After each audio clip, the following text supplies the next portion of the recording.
Welcome to the Author's Porch, where every good conversation happens. Sit back, relax, and enjoy the ride from author to author. We want to give you an experience where you learn and enjoy the conversation. Authors tell you about their journey, you learn about new books, and at the end of the day, you go home with a smile on your face because the Author's Porch is a beacon of light, bringing you home to the family you never knew you had. We hope that you enjoy the show.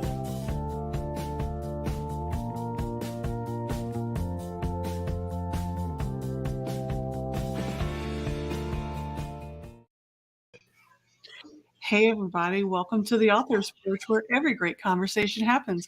And it happens because we trusted Brendan and Vamsi at Master Talk to show us the power of effective communication. We also make sure we have a great cup of coffee from Third Day Coffee Seguin, a Christ-centered, veteran-owned coffee company. Today on the show, we have BK Greenwood. How are you doing, BK? I'm doing great. Thanks for having me. Thanks for being here. I've been looking forward to having a conversation with you after scrolling through your bio, your website, and like I was saying earlier, watching your interview with on the Douglas Coleman show. So we've got a lot to talk about. But before we do that, because obviously I love to talk, I want to give everybody a little bit of information about you, just a quick intro, and then we're going to go right into hanging out on the porch. So guys, BK Greenwood is an Austin-based author, go Texan. Is author of historical fiction, The Last Roman, a trilogy following one man who should be dead but is cursed with eternal life. I don't know if that's a curse. Like for me, I'm totally cool with it. We follow Marcus, a seasoned imperial officer, as he tries to save the world and his soul. I read that and I was like, that's up my alley. Like that's the kind of stuff I read, you know? I love books like that. So BK, that's super interesting. I love your covers as well. I was looking Thanks. at covers. I like stalking people. Like that's kind of like not like okay, that sounded really bad, right? That's Yeah, well, it depends. When you're well, an I mean, author, you like want to have people interested in you. You don't really mind stalking, at least at yeah, this like point. stalking your book life. Yeah. Let's put it that way. That sounded a little bit better. So, where did you come up with this storyline? How did this storyline come to you? It's a really interesting question. I've been asked a couple times, and I wish I had a great answer for it. But I literally started writing it about 23 and a half, maybe 24 years ago. I keep saying Wow. 23, but that was last year. So 24 years ago in my late 20s. I won't age myself that much, but so the genesis of like the specific idea, I can't like say, hey, this day I just woke up and I had this dream. Yeah. I do know that it's probably heavily influenced by my love for history, obviously, and one of my favorite movies coming out of the 80s was The Highlander, and I thought, hey, that immortal character was very interesting to me. And the way that they do flashbacks in that movie is very similar to how I do flashbacks in my book. I'll have throughout the three books in the series, I have a modern plot that kind of covers those three books. But about every other chapter, I do a historical flashback to a different period of time, kind of like the movie Highlander does. And it's a real great way to flesh in character development and interaction. And I usually try to tie it in with either the chapter before or after something going on. So if you meet a new character, you might meet them 500 years ago in a flashback chapter about the Battle of Tours, which is way more than 500 years, but you kind of get the drift there. So I knew that's kind of the style that I wanted to go for. The actual like Roman soldier that is immortal, don't know where that came from. I think there's some different influences in movies that I've seen over the period of time. I know there's a series that I learned about 10 years after I wrote it called Casca that's kind of similar, but way different plot line and lots of different characters, but it has the same general sense of this immortal Roman character from the crucifixion. So Yeah. Now, have you been to Rome? Have you been to the Colosseum? Yes, I've been to. We did that right before COVID. I mean, literally, we were in Italy for 2 weeks, and they shut down Carnival in Venice 2 days after we left there. Sort of Oh for my COVID. goodness! So it was our last international trip we did was right before COVID. And I was in Rome for about 5 days in Rome, and then a couple of days, 4 or 5 days in Florence, and a couple of days. Wow. Yeah, it's an amazing city. It's my favorite of all the international cities I've visited. Really? Now, I visited Rome, but I was more intrigued with the Spanish Steps and more some of the different not so seen places because I had an Italian national that showed me around, some That's awesome. friends that was over there and we actually didn't go inside the Colosseum. The line was too long and I have no patience whatsoever. But so of course I took pictures outside. I was like, snap the photo real quick and let's move on. Yeah. But I find the story of um, the Roman gladiators, the Roman emperors, and just the soldiers themselves very fascinating. I like history, but I'm not a big history buff. You talk about historical fiction and moving back and forth in your book. Um, so I find it really interesting when you can flash back, right? You have your storyline, then you flash back into how how easy was it to flash back 500 years and then come back into kind of where the storyline was? Because I was just watching, me and my husband, we're big Viking fans, so we watch Viking stories, and that just happened in the episode we were watching, and he got confused of where he was like, is this modern or is this something happening? I had to explain it to him. So how do you explain that to readers? Yeah, so a couple things that I try to do. One is you have to have a nice clean break, and I always try to do that. So chapters, you usually try to have a clean break on a chapter, anyways. I start off all my chapters with location and time, so that helps me keep the reader on pace. So I either do modern day and then the location, or if I'm going to do a flashback, I might say Constantinople, the Ottoman Empire, 1457, something like that. That way it flashes back and it lets you know, okay, here we're in a flashback. After you've read about half the book, you're kind of ready for them because they come about every other. Sometimes I go, protagonist, antagonist, flashback. So I might do 3 between them. But the feedback I get is usually when I talk to people or when people do reviews, they say, I usually hate flashbacks because they either like the modern day better or they like the flashback better, but they don't want both. Most of my reviews and feedback I get seem to feel like that it was done pretty well. It's done well enough where they can follow it easily. And the flashback isn't like Outlander where you kind of go back and you have a whole plot line in historical and a whole modern plot line. It's more of a short story. It's really what it is. I sprinkle short stories into my book, right? So a third of my book or half my book is short stories of these flashbacks. Sometimes they're tied together. I might have like a part 1 and a part 2 you kind of go through. And I think that helps because you get some conclusion at the end of that chapter of the flashback. So you may go back and then X character dies, or you go back and X character gets married or whatever it is. And then that's kind of the conclusion. And the next time you see them is 400 years later and they're wearing medieval armor now instead of what they were doing before. So I think that kind of keeps it fresh. It moves along, I think, pretty fast. So one thing there, it's a really fast paced. I kind of move things along pretty quick. I'm not Tolkien-esque, and you're not going to find 3 pages of describing a tree, which I love Tolkien, and I grew up reading Tolkien, and so I can't write that way. I would bore myself if I did that. So it's pretty fast paced in that sense. So your flashbacks kind of sprinkle flavor on the story itself. It adds to the story and gives it more of context versus taken away from it. And I love when authors can do that, because there's some people that take away from it and you're like, what just happened? Like, why did they do that? So I totally get that. And I was reading a book earlier where I got so lost. It was one scene and then it just cut to the other scene, and I had to go a couple pages back. So I totally get that. The sprinkles of flavor is so important in books.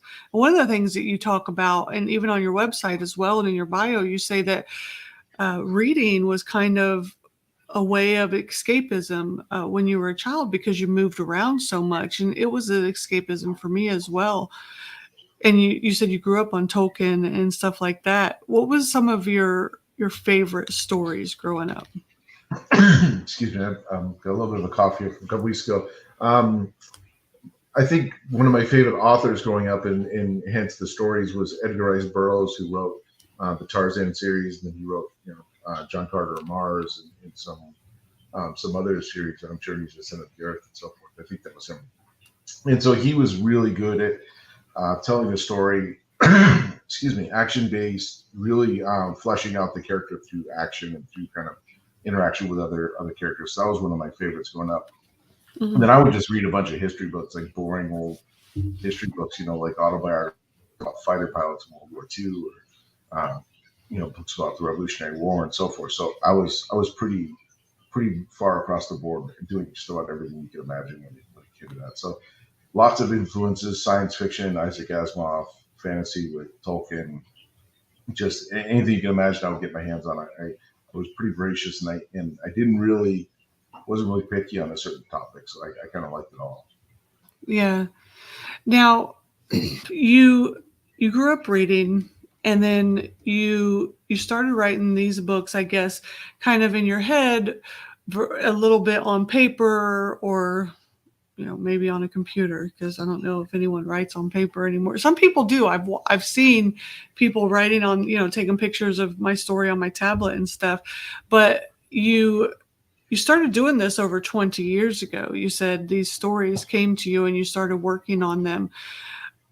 What stopped you 20 years ago from developing the story and not going full on 20 years ago?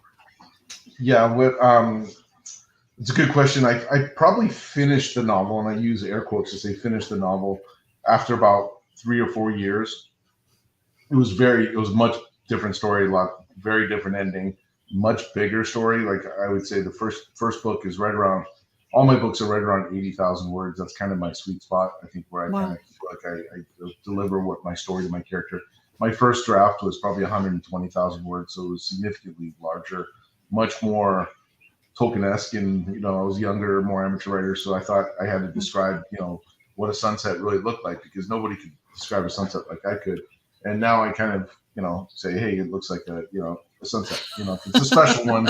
Texas and Arizona have some great sunsets. Sometimes you Right. may get a little flavor, but it is what it is. So I finished it, and I started querying. I did some things that I would say about the 5-year mark. I was pretty serious. I got one editor. I queried probably 100, 150. I think I got a couple, maybe 2 people that took 3 chapters, and one person took the whole book. And all of them obviously rejected, because I would have published it at that point. And then this life kind of started taking over. My kids got a little bit older. When they were younger, it was easier to write when they were sleeping, if they would sleep. And then as they got older, this life kind of took its toll. I would write once a week, once every couple of weeks. I would edit. I started writing book 2, got most of, probably I'd say 70% of that done. And it's just life. I probably did 1,000 edits to it. I probably changed the ending 10 times and so forth. And then COVID hit. I traveled a ton right before COVID for work. I would be on the road every 6 weeks or so to Asia or Europe. And when COVID hit, I was not traveling anymore. I was working from home. I have teams that work for me in different parts of the world, so I had some time to just go start really focusing in on it. And I basically said, you know what, this is either going to get done or it's not. So I got serious. I got a developmental editor who kind of went through it and gave me some pointers that I needed for book 1. Book 2, I just basically went straight to line and copy edit. Got the line and copy editor, found a book designer after 3 different tries, and my guy's out of Serbia and is amazing. Like you said, I think the covers, he does an amazing job on the covers. And then I decided not even to query. I wasn't even looking traditional at that point, because my goal was to get the books published. I wanted to get the whole series out in a year. If I went traditional, it's minimum a couple of years to get the first book out, and then they put you in a queue again for another year and a half. And probably the whole series would have dragged out for 5 or 6 years. And luckily, at this point in my life, I have the ability to do some of my own marketing, I can afford to put the money up front for the editing and cover. And I enjoy just having total control of when I want to release it. Editing or marketing has become much more of a process than I thought it was going to be. It's your whole life. Yeah, it's my life. I don't write near as much as I knew it was.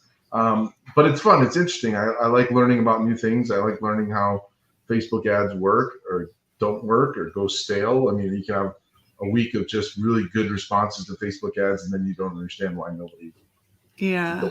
your ad, right? So Those there's all kinds of things. fun stuff. Yeah, so there's all kinds of that, but I enjoy that process. To me, it's like a small business, and I enjoy that if I work harder and get more sales, I have more royalties, and I kind of go that route. So to me, I think that going self-published in the last 5 years is completely different than any time in history, and so and it's just a bigger part of the world. I wish there was a little bit. I wish there was a step halfway between self-publishing and traditional that could kind of, I think I wish there was a way for the really good self-published authors to be able to kind of get through another bar of whether it's not acceptance, but just say, hey, someone does almost like a organic check mark, right? And says, hey, look, this has been professionally edited because there's less than 5 errors in 80,000 words, just to help a little bit, give it a little bit more Credibility. Credibility. Yeah, that's the word I was looking for. Because there's so many books that are published every day in Amazon that don't ever see an editor, which is fine. More power to everybody out there to get their work, in front of people. But I think most readers don't want to see errors, don't want to see typos, want to see consistent formatting, want to see things like that. Mm-hmm. And so sometimes that you can kind of suffer if you get into that wave of self-published, which it's not near as bad of a term as it was 10 years ago. I mean, nowadays it's much more accepted route to go, I think. Yeah, it's hard because you work so hard and you put your life's blood into it, and when a lot of people go, oh, it's self-published, and they just turn their nose up at it just because of that stigma. It just kind of breaks your heart, because you're like, no, trust me, it's just as good as traditionally published, right? Because the effort has been put into it as the traditional publishing, and the storyline is as good. There's no line of delineation between the two, except for you weren't going to wait the 2 to 3 years for the big cog in the wheel to get their heads out of their butts, because sometimes that's all it is. And then you have ones that may not have the funds, or just don't feel that they need to put the work forth. So you get lopped into that big melting pot. That is the frustrating part of self-publishing. There is no line of delineation between the two. So it would be nice if there was a middle button. Yeah, and I think and people thought that that they were gonna. There was this this big push, I think, in the last 3 or 4 years, this hybrid publishing and so forth, which is a lot of people. I even looked into it. I got all excited when I sent it to a hybrid publisher, and they were like, "Oh my goodness, this is great. We're so interested in it." And then you just do more investigation. It's just another way of rebranding vanity publishing, and there's some of them I think that are good. I think just finding them is tough, and if you see some of the packages, the $4,000 or $5,000 for an editing that you can get for significantly less if you do it yourself. What they basically provide you is just a project management process, right? They manage it all for you. If you were willing to go off and do a lot of that stuff yourself, you can find great talent out there that are great editors, great formatters. Formatting is. I tried doing my own formatting once, and then just was like, okay, my editor does formatting too as an additional option. And after the first attempt myself, I'm like, all right, you take care of this, bud, because there's so many different things between ebooks and print and all that stuff. You can do it if you want to learn it and buy the software. I'd rather spend my energy somewhere else. So it's tough. I think the biggest thing I miss with the traditional is probably two places. One is you look at, there's so many awards and things you can't put in for just because automatically they recheck self-published, and that I think is unfortunate, because I think you miss out on some great authors, not necessarily myself, but I know there's some great authors out there that are missing out on those opportunities. And then just the brick and mortar, I'm in my local Barnes and Noble here in Austin. I visited all 5 and convinced all the managers to order my book. but I That's can't do awesome. that to the 500 Barnes and Noble, right? Yeah. So getting in the airports and all that. Yeah. So, I mean, I love the fact that I can go talk to local bookstores and most of them will get in, Mhm. but the pop right out of the gate of 3 books to 1,000 bookstores. I mean, that's 3,000 sales right off the gate that you get as a published author, just by getting these distribution networks that you have to kind of go, work through. You have to grind through on, contacting. I think I contacted 15 Texas independent bookstores and I got 2 responses across the board on that. So it's tough. And I did it after, doing some PR. I was on TV here in Austin. I sent them the links and said, hey, this, it's getting some traction. And I got one in Bernie that brought me on board and we did a signing down there, which is awesome. So I super appreciate it. But I know it's tough because they probably get 1,000 emails a month from self-published guys that want them to carry their books. So those are the things I miss, I think, from the traditional route.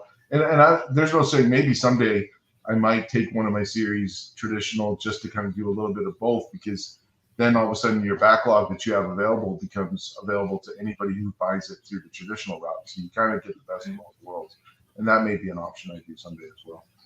Yeah, I mean, it's not a bad idea to keep all the options open for the future, right? Because you get to understand the world, and then you get to negotiate with the traditional publishers once you have that route available. If that's something that you're looking forward to, it's definitely not for the weak at heart, self-publishing, because it becomes your full-time job, and a lot of self-publishers are working a full-time job, and self-publishing becomes your full-time job. And then you're like, well, when do you have time to eat? Well, that's why they're looking like they're like 2 pounds sometimes, Yeah. But no, I That's definitely why their understand. beards get out of control. They don't get their beards trimmed. So my They're wife like, likes to tell family. me, I know. yeah, Family what? Who are you? Oh yeah, you grew yeah, up. Okay, good. Are you going to college? Well, I didn't make enough money for that. I'm yeah, self-published. exactly. No, no, I get it. It's definitely it's a hard race, that's for sure. But I mean, you've got a fantastic website, which a lot of authors downplay the fact of having a good website. And you have great covers. People downplay the covers. And I saw you had a Medium article, and one of your, because I told you I stalk people, like Yeah, author stalk people, like book yeah, stalk. Yeah. And on your Medium article, you talked about having a good cover. And I think that you're spot on. People, and when I started out self-publishing, I couldn't afford anything other than um, my Microsoft Word, um, paying for the Microsoft Word yeah. subscription, right? So I would do my own covers, and I thought, oh, these are great. No, they Yeah. weren't. So finally, I can afford a cover designer. My cover designer is out of Ukraine, actually. Mibble Art is a Ukrainian company, and I'm blessed that they're still working, actually. And I make sure that I send all my work over there, and I tell everybody about them. But they're fantastic. So I'm glad that you found a cover designer out of Serbia too. But a lot of people don't realize, get a good cover designer, because I will tell you, like, now I got this out of my owl crate, so this isn't, I'm not trying to promote or anything, but like I will literally, because it's beautiful and because it's like gorgeous, like bookstagrammers will take pictures of your stuff just to put on Instagram because of how cute the cover is. They may Yeah. never read the book, Yep. but if your Absolutely. cover is good, they will take a picture of your cover. That right Yeah. there is marketing. Yeah, and that's the one thing I try to, when I talk to everybody, and I do a couple local farmers markets here, and everyone always stops. I have a couple banners made up with my covers because I think they're good, right? And I like I progress between the blue is the first one, the green is the second, and the red. So when they put them together, they have a nice flow of colors. And I tell people all the time, the worst adage on the planet is don't judge a book by a cover. Now, it may be a great adage, but it's the most useless For adage people. out there because everybody does it, right? It's like everybody judges a book by a cover. It's literally what they do. And to me, I was having kind of an argument with somebody on Facebook, which is terrible to do, but not an argument, discussion. And the person was like, "Oh no, I read the first 100 pages of the book before I buy it." And I'm like, "What? Where are you at? Who sits in a store and reads 100 pages?" To me, it's cover first, flip, blurb. Yep. Then some people, I think there's two types of people in the world. There's first page people who go straight to the first page and read like the first couple lines and say, okay, that's interesting. And then there's the middle book people, which just open it up into the middle and just kind of look through and say, okay, what's the style of writing, or is there any typos, or immediately when I see it. Those are the three things you get to hook people. Now, if you're on Amazon, you get look inside and people will do that. Yeah. But your blurb, your cover, blurb, and that's it. You're going to make decisions. Now, influenced by reviews, if you have some reviews, you have 3 reviews, they may, hey, let's give this guy a shot. Or if you have a couple hundred reviews, they're like, all right, people have given this guy a shot. But the cover is what gets you. I mean, if you're even scrolling through Amazon, they give you 10 books in the bottom. 8 of them you just don't even recognize, and one of them you go, oh, wow, look, that's a pretty cool looking cover. I click on it.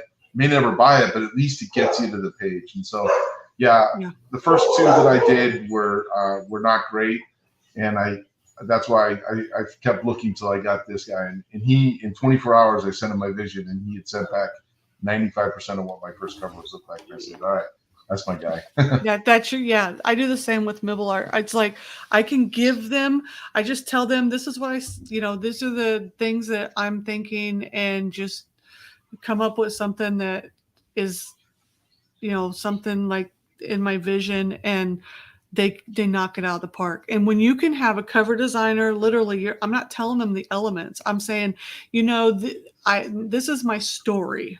Can you make a picture from this story? And they do. And that is your cover designer. Like, you never leave that cover designer. You pray that they live forever, or as long as you're writing, because they're going to make you magic every single time. And I will tell you, BK, I will go to a store, and if I see a book and I'm like, oh, I have to touch it so I don't give it the oho, then I literally will buy it just because I want to take pictures of it. Yeah. And put on Instagram. That's a big part of getting you over that finish line, right? I mean, you need, every little piece, and I try to avoid, and everyone says, oh, you got to look at your genres, and if you're a thriller, you're gonna have a guy running through a city with a gun in his hand. And there's the capitals in the background above. Those are all great. They sell. They pick their genre. They're perfect for that. But I wanted something a little bit different, because I'm a weird genre, right? I got historical fiction and I got modern thriller. So I crushed 2 genres together that don't really usually fit together very easily. When I tell people that, they kind of look at me like, what do you mean? And then I go, Highlander, Gladiator meets Jason Bourne and John Wick. And they go, oh, okay, I get it now. But so I needed a cover that kind of did that. And that's why I have the Roman soldier there. And then I have the city in the background, which is like, wait, why is there a city? And then book 2 has a helicopter flying through the jungle with a Roman soldier standing there. And like that's weird too. So so you have to capture someone's eye. You got to do everything you can to get that little bit of competitive advantage. And then, by the way, should mention, when it's all said and done, you have to deliver in the book, right? So if you don't deliver in the book, then your cover doesn't matter, right? They're not going to read the trilogy. Yeah, exactly. You're gonna, you gotta get that done, because otherwise you're not going to get. What you want. What I want to do is I want fans that want to read me for the next 5-10 years, right? Yeah. Short stories and whatever I come out with, and prequels and all that. So that's the absolutely plan. So if you had any advice for authors, what would that are trying to do what you're doing, which is smashing it and write those trilogies and those covers and all that great stuff? What would your advice be? So my advice is almost anti-advice. You hear people say, hey, you have to write every day. Or you don't ever edit something you just wrote, or go into a room and make sure nobody bothers you when you write, whatever it is. To me, all that advice is fine if it works for you. You have to actually find what works for you. I found some really weird in the last short story I wrote. I wrote in a manner I would call micro writing, which is literally writing like a couple sentences at a time, and then I would go do something else. I would check some email. And I don't know what mood I was in, but I couldn't get focused to write 2 pages. I wrote 2 sentences at a time, and I think it's a good short story. So you have to do what works for you that gets you across the finish line. Some people might only write once a week on Sunday afternoons. There are writers that say they have to write an hour or 2 hours every single day. Whatever works for you, don't follow somebody else's formula. because whatever works for them is not going to work for you because you're a different person. You've got a different background and a different way of doing things. So find what works for you and then really grind at that. And it is a grind, but yeah, you'll get there eventually. So Yeah, I agree. I took a whole year off. I didn't write anything for a year. And then the next year I published like 6 or 7 books. And I'm not saying they're bestsellers, but I just couldn't stop writing. I had so much in me. So I think that you're absolutely right. You got to do what you got to do. yeah, for sure. Yeah. That's what's your upcoming projects? Because you got the 3 books out, right? The third book launches in 2 weeks exactly. Oh, sweet. March or 29th, kind of. So book 3 will be out. I just got it back from formatting, so it's ready to upload for, it's available for pre-order now. So it'll be good to go. The paperback will probably be a week or 2 behind because I got 2 weeks and I won't get my proofs back, but paperback will follow soon after. So the next thing, I just finished a short story that is associated with the grouping. It'll add to the 3 that I have, and I'll probably put them together in a collection. I'll sell that as a small book. I have them now as individual short stories, but it'll be a little cheaper it's actually funny. It's cheaper for the reader and better for me if I get it up to $2.99 as an ebook, which is really stupid on Amazon. But so I'm working on that. And then the big project will be a prequel book. I'll do a full book in one period of time. So I'm not going to do the history jumping back and forth. I'm actually going to pick a period of time. I'm debating between the Viking period or the Second Crusade. I haven't figured out which yet. And I'll drop all my characters in there and we'll do a full book on that. That's going to be, hopefully, I'm targeting that sometime at the end of the year to get that out. So both great periods of time, by the way. Yeah. They're really fun to go at. I've been doing a lot of research and listening to a master class on the Viking period. It's just amazing. We're actually going to Norway in September. Really? So I'll use that for some we're going up the fjords, an old Viking trip. So I'll use that for some motivation, I think. So. Oh man, I would love that. I don't travel anymore outside the continental United States, but I travel too much. I'm kind of burnt out on traveling, but man, I would. Where could people now? I put all of your stuff here in the comments, so people on YouTube and Facebook can click and be able to find you, as well as see your Instagram, Twitter, and Facebook handles. And I'm going to go follow you on Instagram. Instagram's my new best friend, by the way. So I'm all over Instagram. So I'm going to go follow you on Instagram. But the podcast is going to actually be downloaded in a couple of days. We're going to take it over on the podcast platform. So if you could just let all of our podcast listeners know, where can they find you and come hang out with you virtually?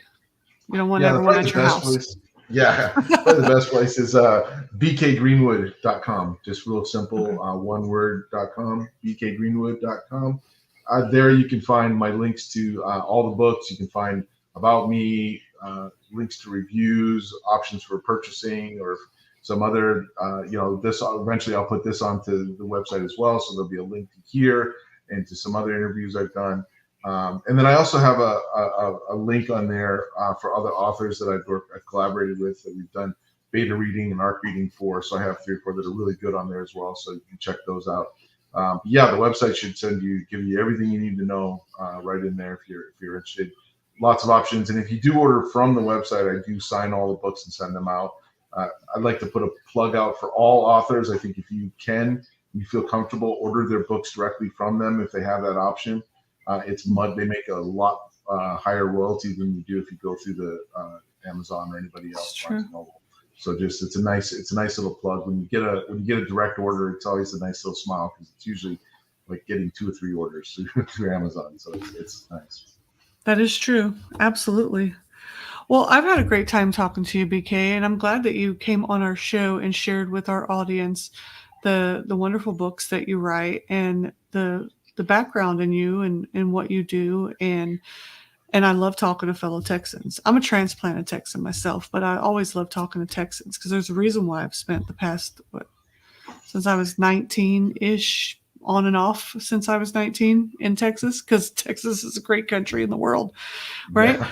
So thanks for coming on. Maybe we'll talk to you again next time you drop another book. You're always welcome to come back on the show and share with our audience and your viewers the great things that you're doing. Historical and fantasy are the 2 genres that I just can't write for some reason. They just won't come out of me. Like I read them and I watch them on TV, but for some reason I cannot write them. So many blessings to you to keep writing those wonderful books. And you're always welcome back on the show. And guys, we always want to hear from you. So don't forget to come back each week and watch us either live or on the podcast right here on Facebook. You can ask Alexa or Siri to play our latest episodes. Head to our website, catch the latest issue of our magazine, which came out in January, because on the 4th of April, we have a new issue coming out. We want to continue making authors' dreams come true by providing them a platform to shine. We'll see you guys next time. And if you appreciate conversations like we do and want to become a better speaker, don't forget to visit our friends Brendan and Vamsi over at mastertalk.ca, where they teach you how to use the power of your voice. Don't forget, stay awake with a nice cup of coffee from Third Day Coffee Seguin. That's thirddaycoffeeseguin.com. Until next time, my friends, I'm CJ. This is BK. Go read his books and write on. Bye, BK. Bye, everybody. Thank you for having me on. Thank you. Bye-bye. The Author's Porch is a certified veteran-hosted podcast. Show your support. Tune in, share, and subscribe.